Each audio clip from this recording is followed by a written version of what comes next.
Well, good morning everyone, and I'm very happy to be here in Poland for the first time in my life. You know, the amount of travelling I've done over the last 25 years, it's like, wow, a new airport.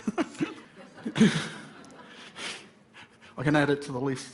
I don't have a list, don't I? Anyway, when Dorota invited me to talk at this conference, and listening to her introduction, I decided that I should explain kinesiology as I see it, as a stress management system.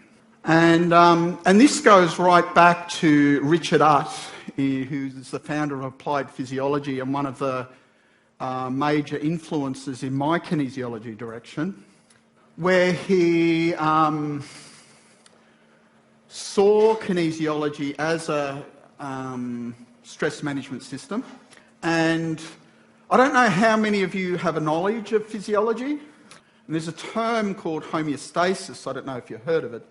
And that's kind of where the body likes to sit. Homeostasis is this kind of equilibrium state. But he coined this term called homeostatic stress, which is basically what he meant by that was the body finds an equilibrium in a stress state.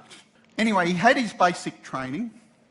And once you completed it, he gave you the title of Stress Observation Specialist, which is SOS. You know, SOS? Yeah. He used to have all these funny terms, you know, like this. Anyway, so I'm just continuing on that tradition. Of course, he trained Charles Krebs, and Charles trained me. And I went to visit Charles. He's back in Australia now. I saw him in July. He's retired now, and he's doing okay. Okay, so on with my talk. So some of the topics I'll be looking at is, first of all, the triune brain, muscle testing, the NK triangle. You know, every school of kinesiology has their own triangles. So once I developed mine, I thought, wow, now I can have a school. Well, you know. And we'll be looking at energetic anatomy, chi, 5 elements, meridians and emotions.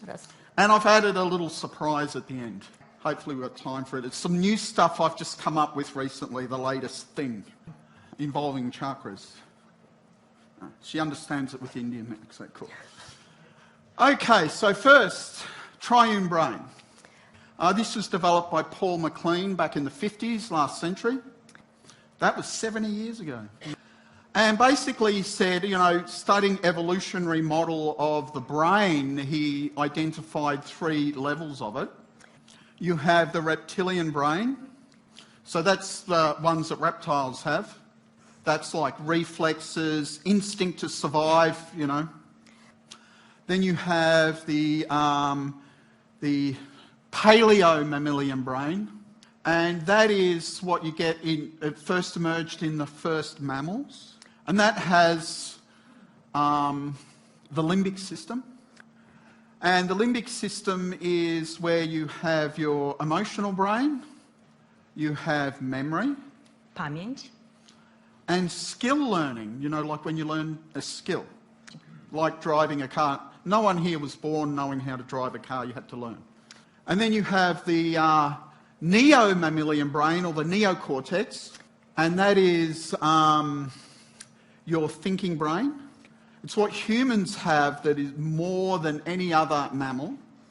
And I describe it as our greatest gift and our greatest enemy. Because when you get some thoughts in your brain, you can keep recycling them and triggering your lower brains, and you can stay in a constant state of stress. And so these relate to the different levels of consciousness. And so you have the reptilian brain is the unconscious brain.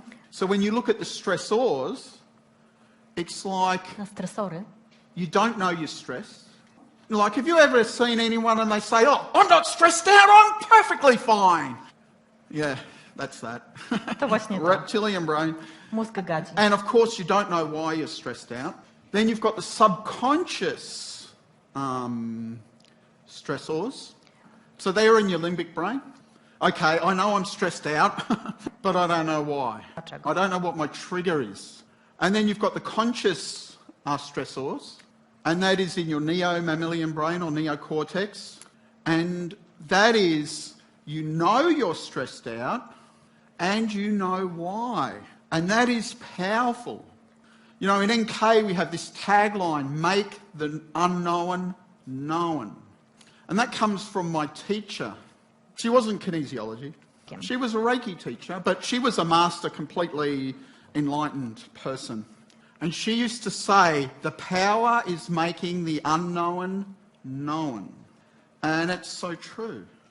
And once you know what's stressing you out, you can actually start addressing it. And a lot of people do lots of psychotherapy and things like this just to figure that out. So why am I talking about this? Because I want to explain to you how I see kinesiology works. So how many people here have ever received a kinesiology session? How many people have done a kinesiology session? Okay.